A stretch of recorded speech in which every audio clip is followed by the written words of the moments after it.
Hechos capítulo 16.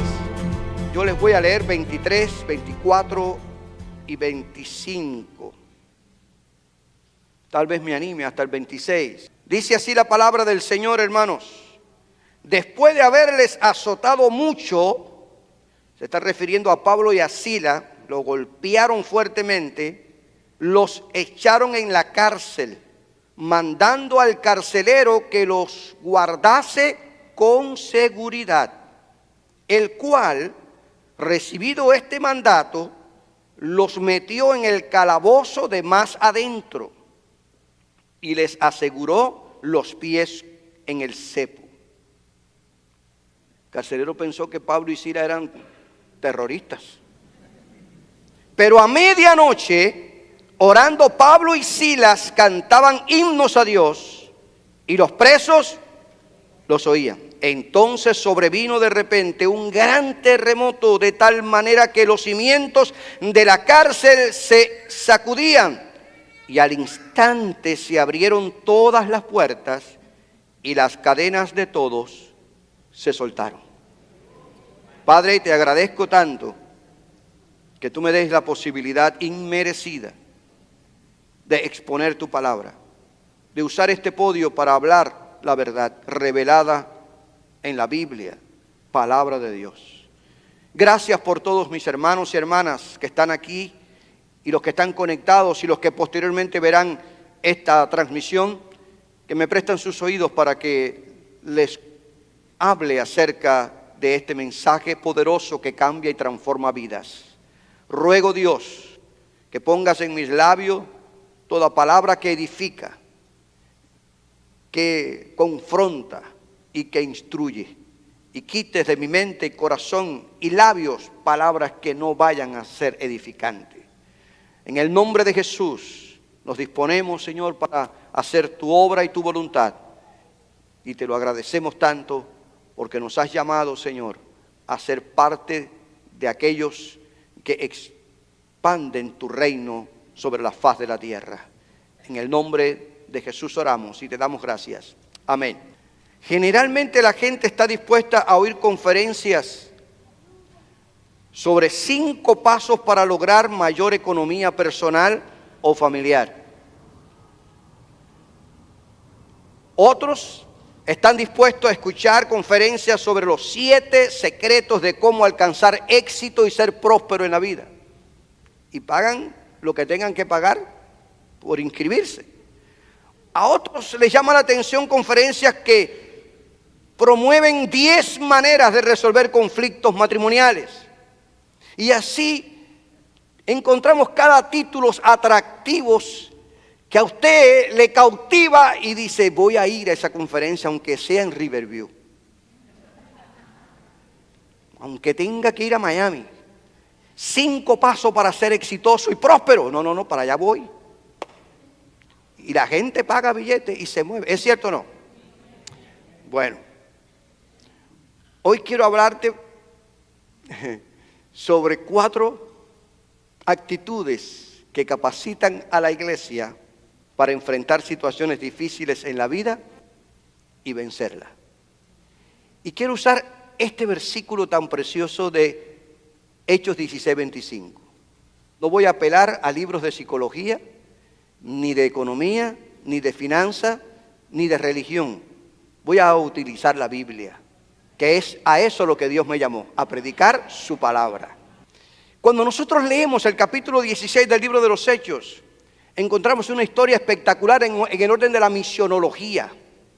Pablo, con un llamado apostólico y misionero, predicador y maestro, está sumergido en expandir el evangelio y predicar el evangelio a todo el Asia y llevar este mensaje hasta España y otras regiones.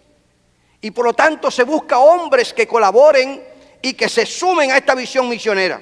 Junto con Pablo está Silas y está Timoteo, y también se le ha sumado ahora a Lucas, el médico amado. Y planifican llegar hasta Bitinia y predicar el evangelio. Sin embargo, dice Lucas, que está siendo testigo de los hechos que está relatando, que el Espíritu Santo le prohibió predicar el evangelio en Bitinia. Ante aquella prohibición, reprograman su viaje y dice, bueno, pues entonces pasemos a la región de Asia. Y también el Espíritu Santo le prohíbe predicar el Evangelio en esa región. Wow. ¿Se da cuenta usted que no siempre Dios tiene que decirnos que sí? ¿Se da cuenta usted que los planes de Dios serán siempre mejores que los nuestros? Amén. Que el Señor no siempre tiene que estar de acuerdo con nuestros planes y proyectos, nuestra visión y nuestra... Lo mejor que hay es estar alineado con los planes y propósitos de Dios. Definitivamente el equipo se va a Troas a descansar, a ver qué pasa, a ver qué dice el Espíritu Santo. Y efectivamente, Pablo en una visión nocturna ve a un varón macedónico que le rogaba y les decía, pasa a Macedonia y ayúdanos. Y como Pablo era un hombre que entendía la manifestación de Dios, entendió el mensaje, los cuatro convinieron en que Dios los estaba enviando a predicar a Macedonia, a esta provincia. Y zarparon, se fueron, viajaron desde Troas hasta Macedonia y llegaron a la ciudad de Filipos, que era una de las principales ciudades de la provincia macedónica, ubicada en la parte norte de Grecia. Y resulta que cuando llegan a Filipos se encuentran que un grupo de mujeres se está reuniendo a la orilla de un río para tener tiempos de oración. Las mujeres siempre tienen una iniciativa espectacular. Que Dios las bendiga. Se reunían a orar. Todo parece indicar que no eran judías, que más bien eran prosélitas. Es decir, gentiles convertidos al judaísmo. Se reunían a orar. Y estando en esa reunión allí, Pablo predica el Evangelio y se convierte en una mujer llamada Lidia. Pero antes tengo que decirte en la razón por la que se entiende por qué iban a la orilla del río a orar y no había una sinagoga, que era lo primero que buscaba Pablo a las ciudades que iba a evangelizar, la sinagoga judía. ¿Por qué? Se entendía que no había 10 judíos, porque había una norma que para poder establecer una sinagoga en una ciudad debían por lo menos tener 10 judíos, hombres, varones, para poder establecer una sinagoga. De tal manera que como no cubría ese requerimiento judío, por lo tanto entonces las mujeres iban a la orilla del río Gangites, que es como se estima que donde se reunían para tener esas reuniones. Y en esa reunión hubo una mujer llamada Lidia que se convierte al Evangelio. Reconoce a Cristo como su Señor y Salvador personal y llegó a ser la primera mujer que se convirtió en esa región de Europa. Gloria al Señor. Lidia tenía una posición económica saludable. Era vendedora de telas teñidas de tinte morado o color púrpura, muy costoso, que era extraído de ciertos moluscos, y era una mujer pudiente. Tenía recursos. Fíjese que cuando ella se convierte al Evangelio, es bautizada ella con su familia, le pidió a los 4 hombres que posaran en su casa, dando a entender que tenía posibilidad de hospedarlos. Por lo tanto, era una mujer con recursos. Y aprendo en este sencillo relato que el Evangelio no tiene fronteras. Pobres y ricos necesitan de Cristo. Amén. Y ella entendió el Evangelio. Pero resulta que estando Pablo junto con su equipo misionero predicando allí en esa región, mientras ellos iban a la oración, una muchacha esclava que tenía un espíritu de adivinación daba voces todos los días, daba voces. Estos hombres son siervos del Dios Altísimo, quienes os anuncian el camino de salvación. Y todos los días esta endemoniada salía, esta divina salía a decir esas palabras, hasta que Pablo le desagradó aquel momento, porque de aceptar lo que esta muchacha estaba diciendo, podía confundir a la gente y hacer creer que el espíritu pitónico que estaba en ella, ese espíritu de adivinación, tenía algo que ver con el Evangelio que él predicaba. Por lo tanto, Pablo, dice Lucas, haciendo el relato, que se vira, y manda a aquel demonio de adivinación que salga de la muchacha, y la muchacha quedó libre en el nombre poderoso de Jesucristo. Quedó libre. Pero qué pena que no siempre que se hace el beneficio a una persona, la gente lo acepta y lo asimila. Amén.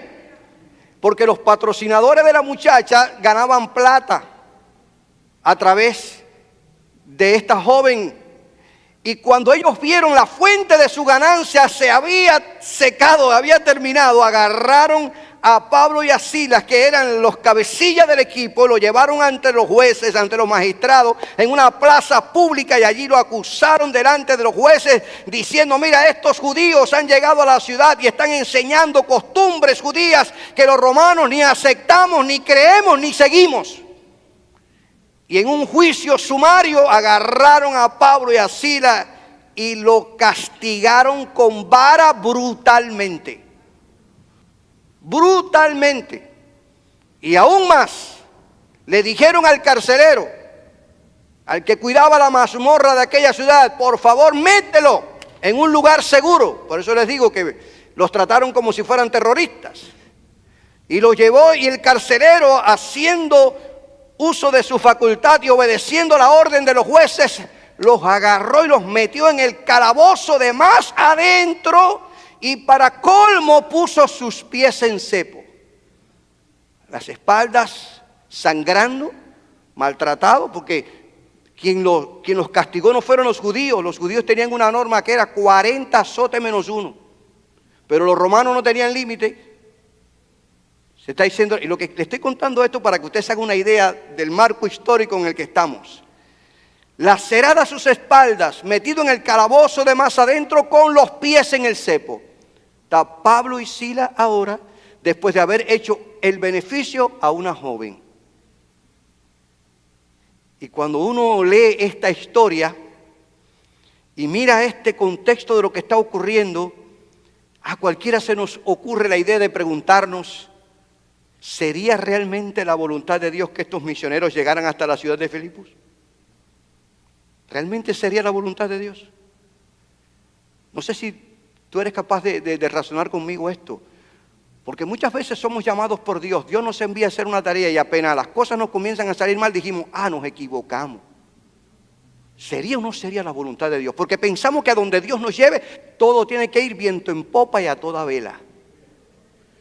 Pensamos que donde Dios nos lleve es alfombra roja, rosa, olor, perfume, sin espina.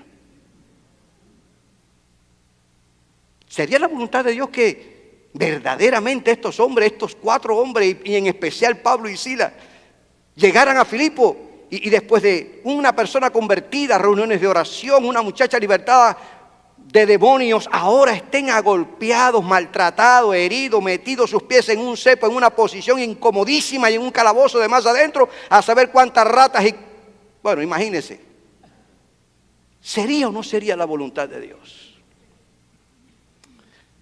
Te lo dejo ahí porque muchas veces nosotros cuestionamos enseguida cuando las circunstancias no nos van bien.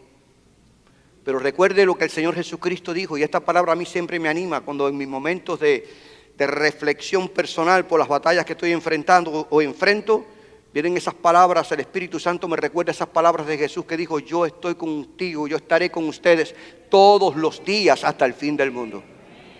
Y todos los días, como se lo he dicho desde este altar, no solamente incluyan días buenos, prósperos y felices. También incluye cuando el médico me da un diagnóstico de una enfermedad. También incluye los días cuando las cosas no me van bien. También incluye cuando los hijos se van de la casa. También incluye cuando los padres no se entienden. O también incluye cuando las cosas no salen como quisiéramos. Dice el Señor: yo estoy contigo. Y tenemos que tener esa confianza. Ahora, en el marco de lo que yo le he contado, aparece este precioso versículo 25. Que Lucas magistralmente inserta en la versión del 60 con un pero. Y hay peros en la Biblia que hay que darle un aplauso. Hay peros en la Biblia que hay que hacerle un monumento. Y este es uno de esos peros.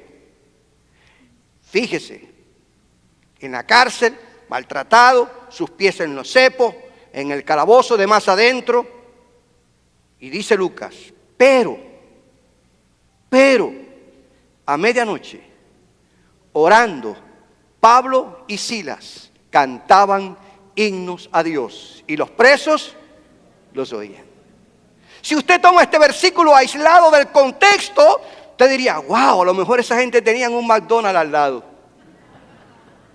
A lo mejor deben un 5 estrellas con una sirviente trayéndole comida. Fácil, todo le iba. Claro, Pablo y Silas a medianoche orando, se desvelaron por la hartura que agarraron. No, ¿se da cuenta usted en qué condiciones estaban esta gente? ¿Se da cuenta, hermanos, cuáles eran las circunstancias que rodeaban a estos dos hombres? Pero esta relación, este relato que hace Lucas es sumamente interesante, porque ellos a esa hora de la noche oraron y alabaron al Dios de los cielos. Y aquí encuentro 4 actitudes de estos hombres de los cuales quiero hablarte. Usted diría, si la introducción duró todo esto, Padre eterno, tenga paciencia conmigo, que yo quiero ir al cielo. 4. La primera, lo primero que encuentro, una actitud de compromiso. Estos hombres estaban comprometidos con Cristo y su evangelio. ¿Dicen amén? A medianoche me sugiere a mí las 12, 1 de la madrugada. No sabemos a qué hora los jueces ordenaron que golpearan, castigaran brutalmente a Pablo y a Silas. No sabemos a qué hora lo hicieron. Si fue en la mañana, al mediodía, en la tarde, no sabemos. Lo cierto es que Lucas inserta en su relato que a medianoche estos hombres comenzaron a orar y a alabar a Dios, a pesar de que no era ni la mejor hora, ni el mejor lugar para orar y adorar a Dios. ¿Es cierto o no? Porque nosotros desafortunadamente, y perdóneme que sea tan honesto y sincero, muchas veces nos esquematizamos tanto que si no es en el templo y con estas bancas, no levanto mis manos. Si no es en este aire acondicionado y con un músico profesional y con voces profesionales, ni me muevo.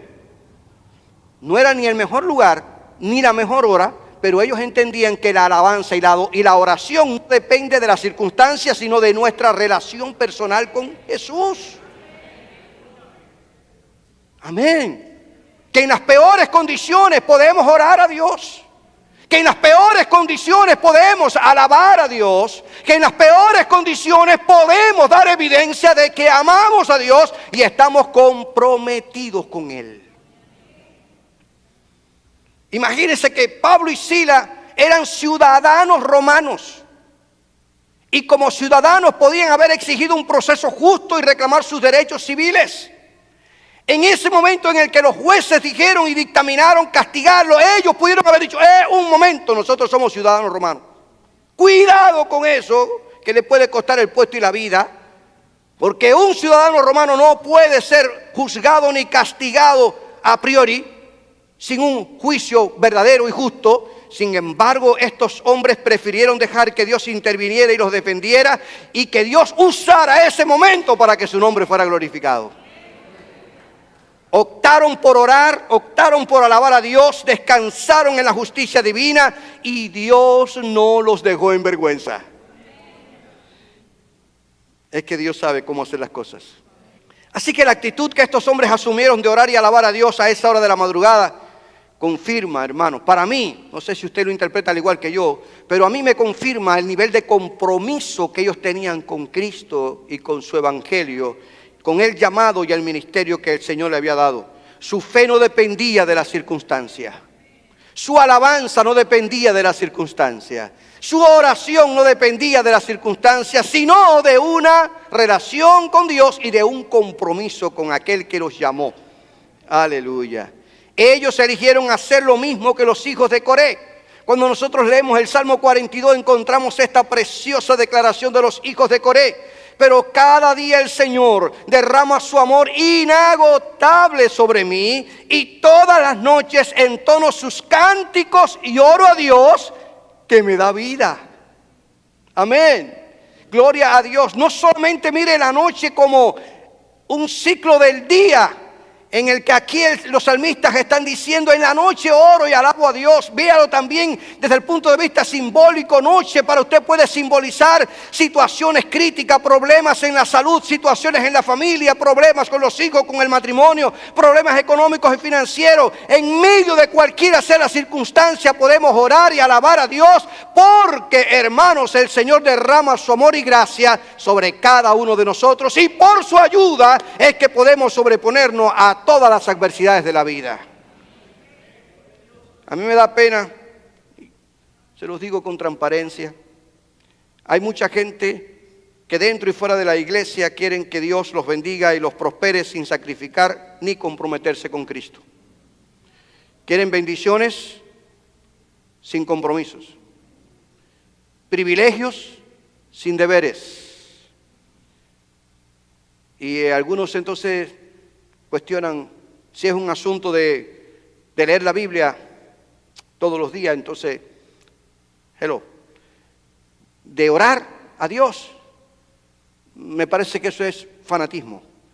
De formar parte de una comunidad de fe, de reunirnos, congregarnos para alimentar nuestra fe y ayudarnos mutuamente, eso es religión. O dar testimonio público de su nueva vida en Cristo, eso no cabe. Entonces, cuando estas cosas elementales que forman parte de la vida cotidiana del cristiano no forman parte de los principios y valores que un creyente debe tener, no hay disposición para correr la milla con Jesucristo y obedecer la palabra de Dios. Hay que tener un compromiso con Cristo y su palabra. Todas las promesas de Dios son condicionadas. Amén. Gloria a Dios. Cuando usted lee Jeremías 33:3, usted dice: ay, dice el Señor que Él me va a responder. Pero te va a responder si tú clamas a Él. Todo lo que pidieres creyendo, lo vas a recibir. Pero si no crees, no lo vas a recibir.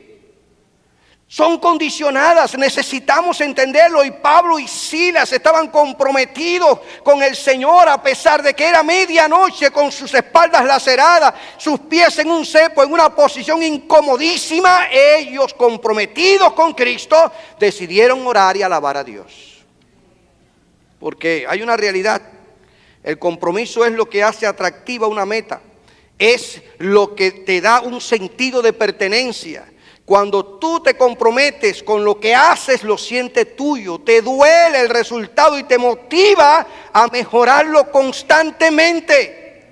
Por eso es importante que entendamos que como cristianos tenemos que tener sentido de pertenencia. Yo amo a Cristo y Cristo me ama a mí. Yo amo esta iglesia y formo parte de esta congregación y me siento comprometido con Cristo y con la iglesia, porque hay un sentido de pertenencia. Y como estoy comprometido con Él, todo lo que hago no es para yo recibir aplauso, sino para que la gloria y la honra la reciba aquel que dio su vida por su iglesia. Pero cuando no hay sentido de pertenencia, cuando no hay compromiso, me da lo mismo que las bancas estén rotas, sucias, que las alfombras estén como estén y que el pastor predique lo mismo que quiera predicar. Pero cuando hay un sentido de pertenencia, me duele lo que pasa en la iglesia. Me duele, porque quiero ver a la iglesia que pertenezco, la quiero ver prosperar, la quiero ver bendecida, donde la unción y el poder del Espíritu de Dios fluya y el Espíritu se derrame. Yo creo, hermanos, que la pasión por Cristo no es solo una emoción, no es erizarte. Ay, Dios mío, ¡ah! Bueno, si te eriza, ve a ver cómo te quitas el erizamiento. Pero si esa es la manera en que emocionalmente tú crees que Dios te habla, bendiciones. Pero la pasión por Cristo no es solo una emoción, es el compromiso de dar todo por Él. Amén. De darlo todo por Él. De darlo todo por Él. Gloria sea el nombre de Jesús. Lo que no estuvo dispuesto el joven rico, cuando vino delante de Jesús, él dijo: oh, maestro bueno, ¿qué haré para ser salvo? Y el Señor le dicta una serie de mandamientos. Y cuando mira el corazón del muchacho, de este joven, y ve que su Dios es la riqueza, Jesús va al meollo del problema. Vende todo lo que tiene y ven y sígueme. Y no era que Jesús quería que él se volviera un pobre, no, es que él rectificara, darle a Dios el primer lugar. Amén. La actitud de estos hombres, de Pablo y Silas, me enseñan que el cristiano auténtico, verdadero y genuino, se mantiene firme en sus convicciones cualquiera sean las circunstancias, dentro y fuera de la iglesia. Está comprometido y firme en su fe sin importar las circunstancias. Pablo y Silas no solo estaban involucrados, sino también comprometidos con Cristo, con el ministerio al cual Dios lo había llamado y con la iglesia a la que ellos le ministraban. Pero hay otra actitud que ellos asumieron y es unidad. Pablo y Silas. Note la conjunción y. Pablo y Silas. No dice Pablo cantaba y Silas protestaba. No dice Silas estaba desgarnatado cantando mientras Pablo estaba protestándole a Dios por haberlo traído ahí. Pablo y Silas, ambos inclusive, los dos. ¿De qué me habla eso? Unidad. Amén, hermanos. Unidad. Es interesante notar cómo Pablo y Silas no se acusaron el uno al otro. No discutieron ni hubo rivalidad entre ellos por lo que estaba sucediendo. Lucas no nos refiere que Silas cuestionara a Pablo por la decisión de venir a Filipo.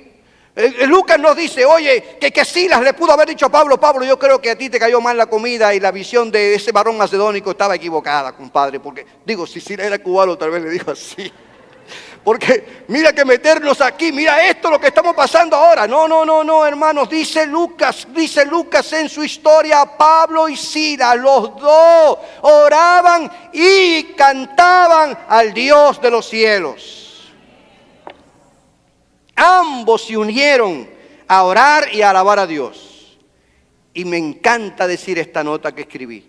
No dudaron del propósito para el cual Dios los llevó a Filipos. No dudaron, a pesar de que habían sido golpeados y estaban en el calabozo de más adentro, con sus pies en el cepo, no dudaron de que Dios los había llevado a Filipos. Una buena lección para ti y para mí. Cuando el zapato se te apriete, no pienses que la gracia de Dios ya no está fluyendo sobre ti.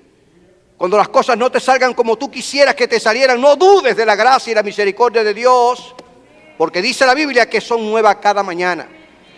Que su misericordia es eterna y que por su misericordia no hemos sido consumidos, les decía la semana pasada. Yo creo, hermanos, que partiendo de esta enseñanza, cuando en el seno de la iglesia se le da entrada a las contiendas, envidias, iras, divisiones y murmuraciones, la iglesia se debilita, se entorpece el fluir del Espíritu Santo y lo peor, se torna vulnerable a los ataques de Satanás. Amén. Y fue lo que Silas y Pablo decidieron hacer, unirse para no darle lugar al diablo y que el Espíritu fluyera sobre ellos. El consejo que posteriormente Pablo le da a la iglesia de Filipos, esta iglesia que él fundó bajo esas circunstancias, él le escribe después una carta desde la cárcel que estaba en Roma, le escribe una carta a los filipenses, a estos cristianos que él había establecido en ese viaje, según Hechos capítulo 16, hablándole acerca de la unidad, y les dice, no sean egoístas, no traten de impresionar a nadie, sean humildes, es decir, considerando a los demás como mejores que ustedes. No se ocupen solo de sus propios intereses, sino también procuren interesarse en los demás. En otras palabras, necesitan ser entendidos y comprender que en la unidad está el éxito y la victoria de la iglesia. No den cabida al egoísmo ni traten de hacer las cosas para impresionar y que la gente los aplauda y alcanzar puestos y posiciones. Sirvan a Cristo de corazón con humildad, porque el que se humilla será exaltado y que el se exalta será humillado.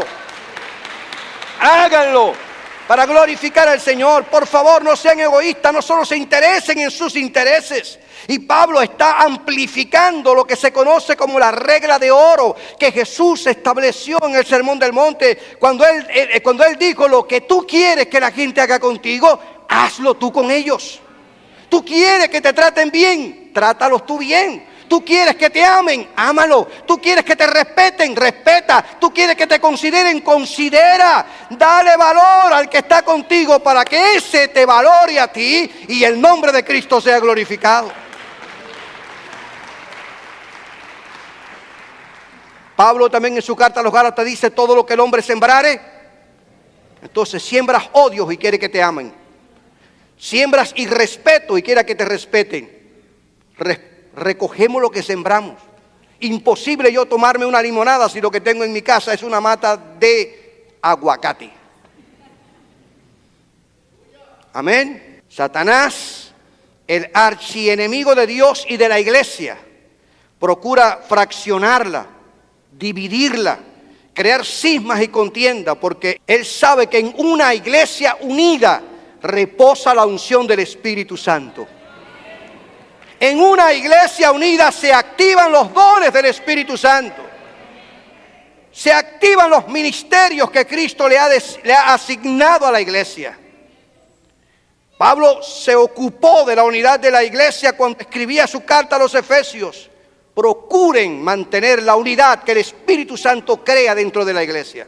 La unidad de la iglesia no la crea las asambleas de Dios como denominación. La unidad de la iglesia no la crea una estructura organizacional como organismo. La unidad de la iglesia, hermanos, según la Biblia, la crea el Espíritu Santo. El Espíritu Santo tomó a cubanos, puertorriqueños, dominicanos, nicaragüenses, venezolanos, mexicanos, salvadoreños, hondureños, panameños, tomó bolivianos, argentinos, tomó dominicanos, haitianos, jamaiquinos, tomó americanos y lo trajo a la iglesia misionera y ha creado esta unidad, la ha creado el Espíritu Santo. No estamos unidos porque somos de las asambleas de Dios. No, estamos unidos porque en nosotros está el Espíritu de Dios y el Espíritu de Dios crea esa unidad dentro de la iglesia. Y Pablo está tan consciente de eso que le dice a los efesios: procuren mantener esa unidad. Déjense de bobería, de tanto chisme y brete y por favor luchen por la unidad de la iglesia. Pablo y Silas, en vez de quejarse, de lamentarse y reclamarle a Dios por lo ocurrido, se unieron a orar y alabarle. Se unieron para orar y alabar a Dios. Y este es uno de los secretos de la victoria. Amén.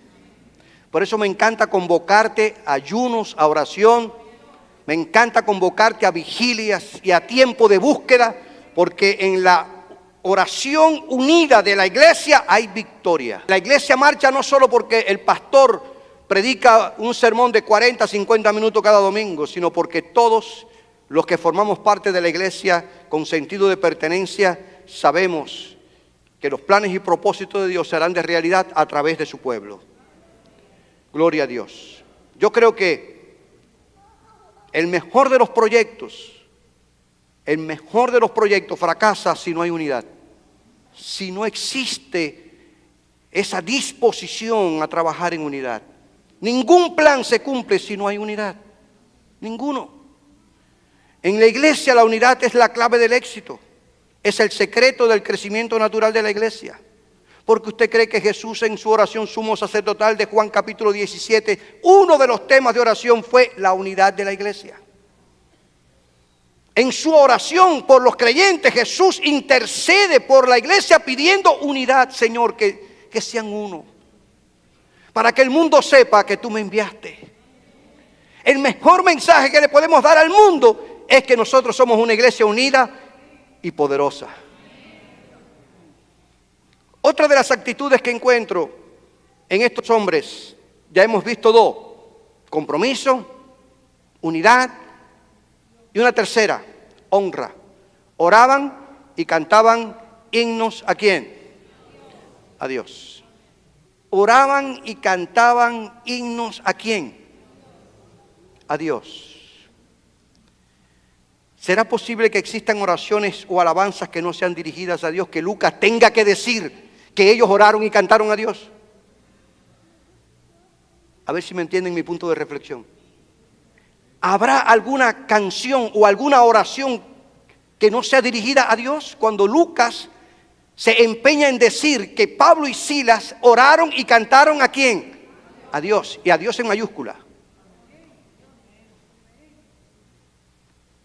Gloria a Dios. Sí es posible, hermanos. Sí es posible que los hombres oren y alaben equivocadamente.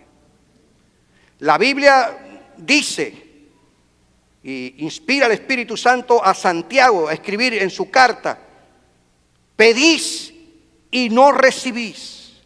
¿Por qué? Porque pedís mal, para gastar en vuestros deleites. Esa oración que solo se hace con el propósito de satisfacer deseos y deleites no honra a Dios, no es a Dios. Es la oración del famoso fariseo que se para con las manos en alto y dice: Señor, tú sabes que yo ayuno 2 hasta 3 veces por semana. Tú sabes que doy diezmo de todo lo que gano. Ofrendo, ayudo a los pobres y a los necesitados. Señor, tú sabes que yo soy uno de los santos de los últimos días. Y no soy como este publicano, pecador, mira ahí tirado en la alfombra orando. ¿A quién oró el fariseo? Oró a él mismo. Su oración no llegó al cielo. El propio Señor lo dijo en la evaluación que hace el Señor. ¿A quién oró el fariseo? Oró con él, oró a él. En tanto que el publicano dijo: Señor, sé propicio a mí, que soy un pecador. Yo no merezco ni estar ante tu presencia. Y me encanta acotar esto, hermanos, porque es importante que nosotros recordemos que nadie podrá nunca orar como se debe orar si no ha desplazado su ego, si no ha desplazado su yo, su egoísmo del centro de su vida y ha dejado que Dios sea quien lo ocupe. Importante que entendamos esto. Me encantó el comentario que hace William Barclay cuando él dice que la oración de la persona dominada por el deseo del placer es siempre: que se cumplan mis deseos, Señor. Cumple mis deseos, cumple mi deseo. Yo quiero un Mercedes-Benz, Señor, cumple mis deseos. Yo quiero una casa de 5 cuartos, cumple mis deseos. Señor, yo quiero ganar 40 a la hora, cumple mi deseo. Señor, yo quiero ir a la luna, cumple mis deseos. Y cumple mis deseos, y cumple mis deseos. Su oración no es para glorificar a Dios. Su oración solo es para satisfacer su ambición. Dice Barclay: cuando el fin verdadero de la oración que honra a Dios es decirle: Señor, hágase tu voluntad y no la mía. Mire, y voy a ser honesto y sincero. Se lo voy a decir así con todas las letras, porque yo no estoy a favor y no apoyo esa posición de algunos que dicen que no hay que decir que se haga tu voluntad. Dios mío, haz tu voluntad. Porque ellos explican que cuando yo digo hágase tu voluntad, estoy dudando de la promesa de Dios. No, yo no estoy dudando de la promesa de Dios. Cristo en el Getsemaní me enseñó a orar que se haga la voluntad del Padre. Amén. Hágase tu voluntad. Yo creo en la promesa de sanidad divina. Yo lo creo. Pero no le tuerzo el brazo a Dios, porque en definitiva el que va a sanar es Dios. Es Dios el que ejerce la voluntad para que se cumpla o no lo que Él ha prometido, lo que Él ha declarado en su palabra. Yo lo creo. Pero tengo que decir: haz tu voluntad, porque al final tú sabes lo que mejor conviene.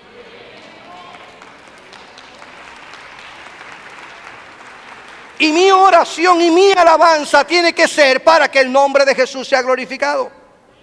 Yo quiero que el marido se convierta, y yo quiero que se te convierta tu marido también. Yo quiero que se convierta, pero por favor que tu marido se convierta, pero que tu oración sea para glorificar a Dios.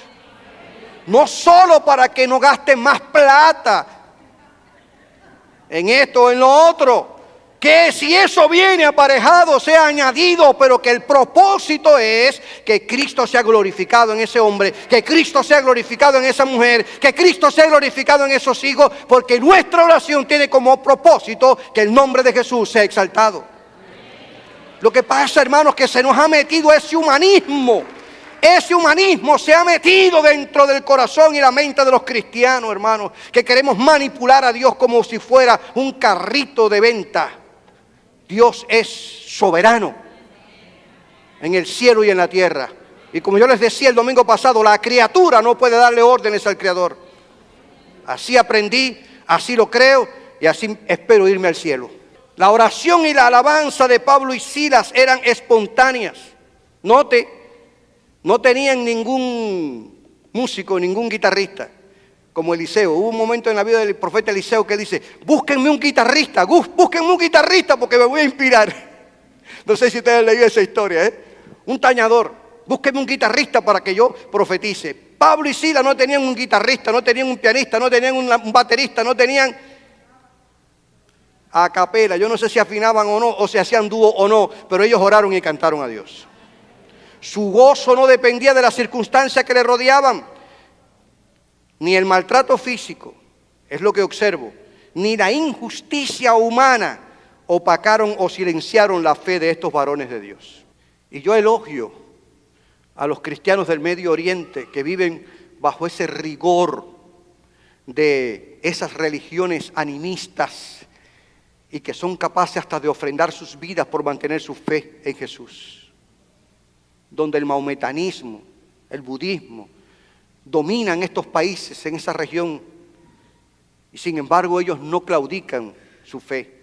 Cristianos que viven en regímenes comunistas como en Cuba, Venezuela, ahora tratando de filtrar Colombia y todo Suramérica que está siendo influenciado bajo estos movimientos izquierdistas, la iglesia se mantiene firme sabiendo que Jesucristo es el único que debe ser adorado y exaltado.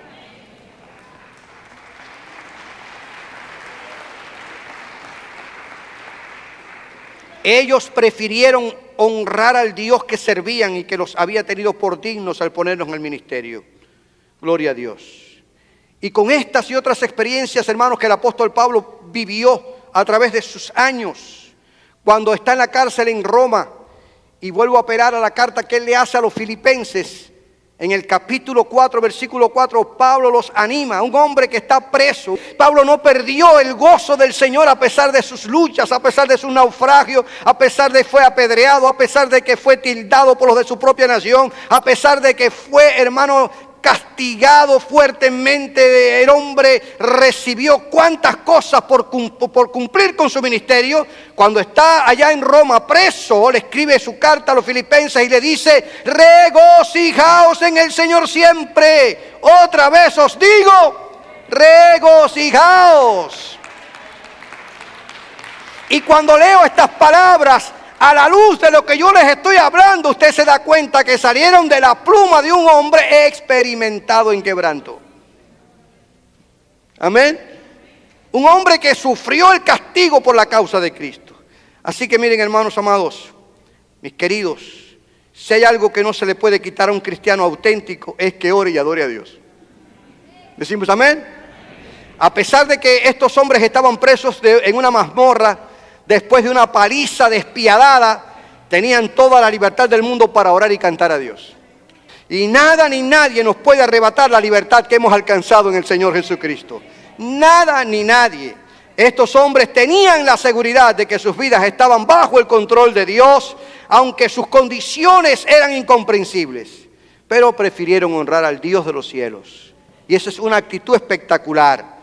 Por eso, cuando leo parte de la historia que estoy significándole, viene a mi memoria las palabras del rey David en el Salmo 34, cuando David escribe y dice, bendeciré a Jehová en todo tiempo, su alabanza estará de continuo en mi boca.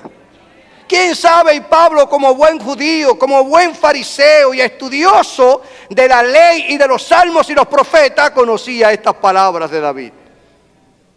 Y prefirió bendecir al Señor, aún en las peores circunstancias. Que tu oración y la mía, hermano, sea que nuestras oraciones y nuestra alabanza siempre expresen nuestra gratitud al Dios de los cielos. Sea la expresión de nuestras convicciones, que honren el nombre de nuestro Señor Jesucristo. Por último, la cuarta actitud que encuentro en este versículo 25, y usted dirá, wow, cada palabra tiene un significado y es una realidad. Encuentro un verdadero testimonio de lo que es personas comprometidas con Jesús. Testimonio. Esta parte final del versículo se pudiera omitir y pareciera como que todo quedó normal. Esta última coletilla, por así decirlo, del versículo, y los presos los oían. Si usted pone un punto y aparte y continúa con el versículo 26 y elimina eso, la historia queda de la misma forma relatada, pero sin embargo no se da lo que verdaderamente ocurrió en aquella población penal. Y los presos los oían. Esta última expresión es, para mí, hermanos, es sumamente relevante. Sumamente relevante. Porque dice que los presos no escucharon de Pablo y Silas palabras obscenas. Esta población penal no escuchó de Pablo y Silas maldiciones, ni injurias, ni lamentos, ni quejas, ni tampoco calumnia contra quien los castigaron. Pablo y Silas no comenzaron a decir: Señor del cielo, les caiga un rayo y los parta a todos y los mate para que sean sinvergüenza, mira lo que nos han hecho. Esa población penal ni escuchó maldiciones, ni palabras maldichas, ni injuria, ni calumnia. Porque desafortunadamente, hermanos, perdónenme, hay quien cuando las cosas no le salen bien o alguien lo maltrata, se porta tal como el que lo maltrató. Cuando como cristianos tenemos que dar testimonio de que somos diferentes. Y entonces nos justificamos. Él se lo merece. ¿Y tú qué te mereces, que conoces la verdad? ¿Qué tú te mereces, que conoces la verdad? Cuando Dios te dice que la blanda respuesta quita la ira. ¿Qué escucharon aquellos presos, hermanos? ¿Qué escucharon? ¿Qué oían aquellos presos? Alabanza y oración al Dios poderoso. Estos siervos de Dios dieron testimonio de que el castigo brutal que sufrieron no les amargó la existencia, ni tampoco les impidió que en medio de la adversidad cantaran al Dios en quien creían. Porque hay una realidad: lo que somos determina lo que hacemos, y lo que hacemos declara a voz en cuello lo que somos. ¿Decimos amén? Sí, Señor. Es como que usted le quiere enseñar a su hijo que no mienta. Usted quiere decirle: no mienta, la mentira es pecado. Dice la Biblia que los mentirosos no van al reino de los cielos. ¿Es verdad? ¿Es cierto o no? ¿Lo dice o no dice la Biblia? Es verdad. Pero sin embargo, llega a la puerta alguien con quien usted no quiere tener ningún tipo de relación porque no le conviene, toca la puerta y a ese niño que usted le está diciendo que mentir es pecado, le dice: dile que no estoy aquí. Hello. ¿Es que acaso obviamos que lo que somos determina lo que hacemos y lo que hacemos declara a voz en cuello lo que somos? Amén. Jesucristo enseñó que el hombre bueno del buen tesoro de su corazón saca. ¿Qué saca, hermanos? Y el hombre malo del mal tesoro de su corazón saca lo malo. Y cierra esta conclusión: porque de la abundancia del corazón habla la boca. Gloria a Dios. A mi mente ahora viene unos cuantos años atrás. Vienen unos cuantos años atrás. Y me veo en el aula de escuela dominical de la iglesia donde yo nací. Y me veo con un papel ilustrado.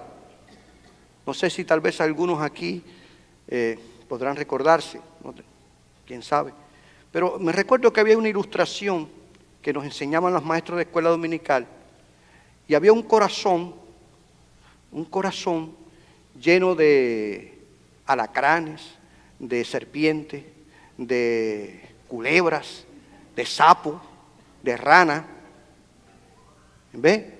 Y otro corazón rojo y una cruz. Y ellos usaban eso para enseñarnos cómo lo que nosotros albergamos en nuestro corazón influye en nuestra vida. Y cómo cuando venimos a Cristo, nuestro corazón queda limpio. Y había una tercera ilustración que era que cuando la cruz iba entrando al corazón, sapos, culebras y ranas empezaban a huir. Porque no puede cohabitar la luz con las tinieblas. Por eso es que Jesús dice que de la abundancia del corazón Habla la boca. Gloria a Dios. ¿Y qué había en el corazón de Pablo y Silas? ¿Qué había? Hombres transformados por el poder de Cristo. Pablo, perseguidor de la iglesia. Un hombre que tenía cartas autorizadas por el Sanedrín para ir a tomar preso allá a los cristianos que estaban en Damasco. Estuvo de acuerdo con que apedrearan a Esteban. Un hombre que era hostil al evangelio, a los cristianos. Pero tuvo un encuentro con Jesús. El Señor lo cambió. El Señor lo transformó. Y ahora su vida estaba llena de alabanza y de adoración al Cristo que lo había transformado. Gloria a Dios. ¿De qué llenas tu corazón? ¿De qué llenas tu corazón? Porque de acuerdo a lo que el contenido hay en el corazón, así la boca va a hablar. Y no es idea mía, no es del pastorcito Zamora. Palabra de Cristo. Palabra de Cristo. Amén. ¿Qué influencia tuvo el testimonio de Pablo y de Silas en aquellos presos, hermanos? Que cuando las puertas de los calabozos se abrieron y las cadenas fueron sueltas, según la historia de Lucas, ninguno salió corriendo. Ninguno salió corriendo. Porque lo veremos un poquito más adelante, cuando se abrieron todas las puertas de los calabozos y la cadena de los presos se cayeron, todos quedaron allí. Ese es un milagro de Dios, quiere decir usted. Aleluya. Nuestro testimonio impacta al más perdido. Nuestro testimonio influye de forma positiva, hermanos. Gloria a Dios. Y aquí cabría preguntarse, y yo lo anotaba en mis notas, ¿qué oyen tus compañeros de trabajo cuando estás allí en tu centro laboral? ¿Qué escuchan? ¿Qué oyen? ¿Cuál es tu tema de conversación? ¿Qué dialogas? ¿Cuáles son tus puntos de vista ante estas situaciones que van en contra de lo que la Biblia enseña? ¿Qué escuchan tus familiares y amigos más cercanos cuando te reúnes con ellos? ¿Qué escuchan ellos cuando te invitan al Día de Acción de Gracias y te obligan a tomarte una cervecita? ¿Qué escuchan tus amigos y familiares cuando te invitan para celebrar Navidad y quieren que tú vayas al ritmo que ellos? ¿Cuál es tu actitud? ¿Cuál es tu posición? ¿Qué hablas? ¿Qué dices? ¿Qué oye la gente que te conoce y saben que vienes a la iglesia y que dices que eres cristiano? Cuando en el comercio alguien sin darse cuenta, un ancianito que apenas ve, te tocó con su silla de rueda y te viró el carrito y pareces una pantera. Y el que te está mirando dice, wow, pero ese dice que va a la iglesia. No quisiera saber si no fuera. Nuestro testimonio tiene que hablar más alto que nuestras palabras. Nuestras actitudes y nuestra conducta tienen que hablar más que nuestras palabras. Porque la fe se ve. La fe se ve. Amén. La fe que salva es una fe que se ve. Me encantan las palabras de Calvino cuando él dice, la fe que salva no es una fe que queda sola. Es una fe que se transmite en obras que evidencian que el poder del Espíritu Santo nos ha cambiado y nos ha transformado. Gloria a Dios, hermanos. La gente no solo tiene que oír, decirme que soy cristiano y que visito una iglesia. La gente tiene que ver una vida cambiada y transformada por el poder del Evangelio que predico. La mayor evidencia de la existencia de Dios es un cristiano transformado por el poder del Espíritu Santo. Ahora, ya cerrando mi reflexión, como resultado de orar, como resultado de alabar a Dios, porque usted dirá, ¿para qué esa gente oró y alabó a Dios y estaban allí pasando las 1001? Recuerde, Dios no deja en vergüenza a los que confían en Él. Me encanta el versículo 26. Si el pero con el que Lucas comienza el 25 me impacta, el entonces con el que sigue haciendo el relato del capítulo 26 es sumamente más interesante, porque va a hablar de lo que ocurrió de repente cuando Pablo y Silas oraron y alabaron a Dios. Dice que lo primero que ocurrió fue que un terremoto removió los cimientos de las mazmorras, las puertas de las celdas se abrieron, las cadenas de los presos quedaron sueltas. Oiga, y allí ocurrió un milagro poderoso, porque cuando se une oración y alabanza, se libera poder de Dios. Cuando se une oración y alabanza, el fuego de Dios se manifiesta, el poder de Dios se revela. Literalmente, no estamos hablando que simbólicamente, no, literalmente ocurrió un terremoto. Los milagros no tienen explicación, por eso son milagros. Amén. Pero yo lo creo porque lo dice la Biblia. Cuando esto ocurre, que el carcelero que vivía en la mazmorra se despierta y ve todo lo que está ocurriendo, se va a matar el hombre. Se va a matar porque él sabía como soldado romano que si se escapaba un preso era vida por vida, que no era cadena perpetua, no, muerte. Y sacó la espada. Otro milagro ocurre. Otro milagro. ¿Cómo supo Pablo en el calabozo de más adentro, oscuro, que se iba a matar el carcelero? Don de revelación. Dios le reveló. Otro milagro ocurre. Desde adentro, Pablo le grita: no te mates, que todos estamos aquí. No te mates, que todos estamos aquí. Cuando hay alabanza y oración, los dones del Espíritu se activan. Cuando hay alabanza y oración, los ministerios de Cristo a su iglesia se hacen patentes, hermanos. ¡Aleluya! Y viene el carcelero que ni su nombre conocemos, ha pasado a la historia como el carcelero de Filipos, se postra ante Pablo y Silas y le dice: señores, ¿qué debo hacer para ser salvo? ¿Qué debo hacer para ser salvo?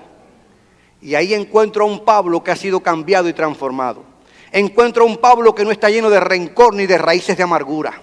Encuentro un Pablo que no es vengativo. Encuentro un Pablo que, aunque estuvo de acuerdo a que mataran a Esteban, ahora es capaz de decirle a este hombre: cree en el Señor Jesucristo y serás salvo tú y tu casa. Gloria a Dios. Todavía Pablo tenía deseos de predicar. Gloria sea el Señor. ¿A qué hora apareció el carcelero? Ni tengo idea. 2, 3, 4 de la mañana, qué sé yo. ¿Qué tiempo demoró Pablo y Silas cantando? Lo cierto es que él no fue vengativo. Él no dijo: así que tú que me pusiste en el calabozo de más adentro, tú que fuiste el que me trajiste y pusiste los pies en un cepo, ahora vas a pedir. ¿Qué debo hacer para ser salvo? Si tú lo que mereces es el infierno, chico. No había un espíritu vengativo en Pablo. No lo había, hermanos. No podemos dejarnos de llenar de resentimiento. No podemos llenarnos de raíz de amargura. Nuestro corazón tiene que estar lleno del amor de Dios. Hagan lo que hagan con nosotros. Digan lo que digan con nosotros. Tenemos que fluir con la palabra poderosa del Evangelio. No solo se convirtió el carcelero, sino su familia. Y fueron bautizados. Amén. Y el cambio que ocurrió en aquel hombre fue radical. Enseguida agarró paño y agua, lavó las heridas y le trajo comida. Porque una de las mejores muestras de un cambio es que nuestra actitud cambia. Somos benevolentes, dadivosos, desprendidos. ¿Dicen amén? Compasivos y amables. Y por último, ¿qué ocurrió? Que lo que el diablo, y permítanme hacer esta interpretación sin espiritualizar el momento, el diablo que quiso convertir lo que ya comenzó en Filipos en una tragedia e interferir en el plan y propósito de Dios, quedó en vergüenza. Porque en Filipos se plantó una de las iglesias más poderosas del Asia. Filipos era un lugar, gracias a Dios por la lluvia.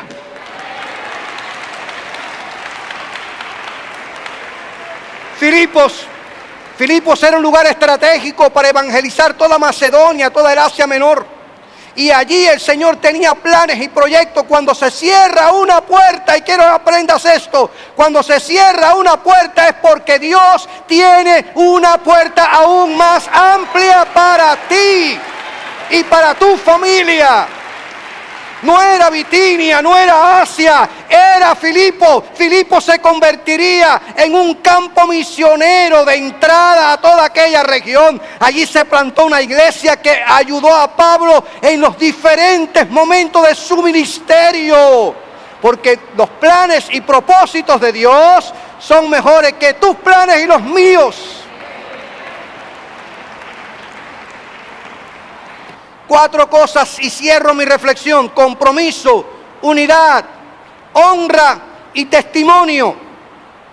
La iglesia se torna cada vez más poderosa cuando incorpora a su estilo de vida, a su andar, estas 4 actitudes: compromiso, unidad, honra y testimonio. Juntos podemos ir mucho más lejos de lo que haríamos solos.